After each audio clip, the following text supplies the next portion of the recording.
Hello there, good morning. Welcome to Breakfast with Sally Nugent and John Kay. Our headlines for you today.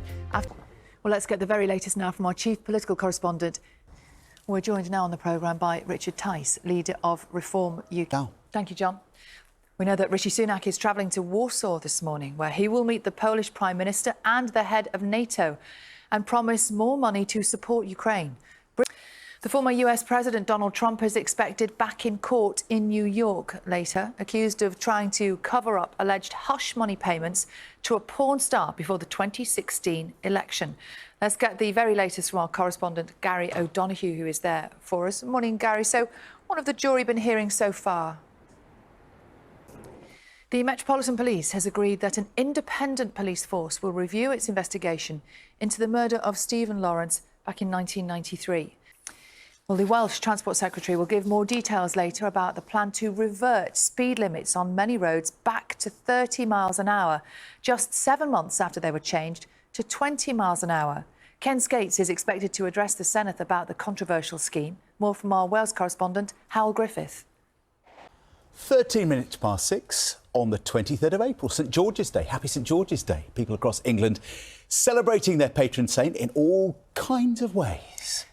Let's have a look now. I'm not sure that's join the celebrations. Combination that works. The wheelbarrow race and the knitting. Yeah. I'm not sure at the same time. I was going to wish Carol happy St George's Day, but I'm not sure. Definitely tell. Now, donating an organ to save a friend or a relative's life is one of the most special, most selfless decisions anyone can make.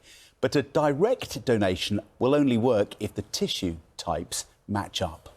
Well, there is another way to help. It's called a paired or a pooled donation, and it involves finding some other people who are in the same predicament and swapping.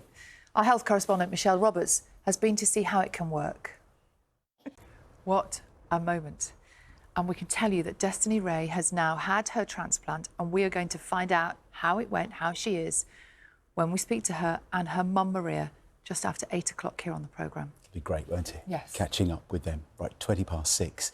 Let's have a look at some of this morning's papers, shall we? And most of them, of course. It's past 6. Now, here on Breakfast, we have spoken before about the campaign led by a former rugby league player, Matthew Siron, to stop the use of glass in pubs, bars and clubs after 9 o'clock at night. Yeah, you might remember that Matthew lost his sight after having a glass bottle smashed in his face last year in Leeds. And now he's gained the support of a woman who's been through a similar ordeal. Our reporter Sophie Long has been to meet her. What a connection between the two of them. We're going to speak to Matthew Siron on the sofa here just after 8:30 this morning. And we'll also speak to his fiancée, who is in Australia. Yeah. He can't go back to Australia where he was living and working because he's got to have continued treatment here. But we'll connect the two of them here live on the programme later. Yeah, that's all coming up this morning. But now let's get the news, the travel and the weather where you are.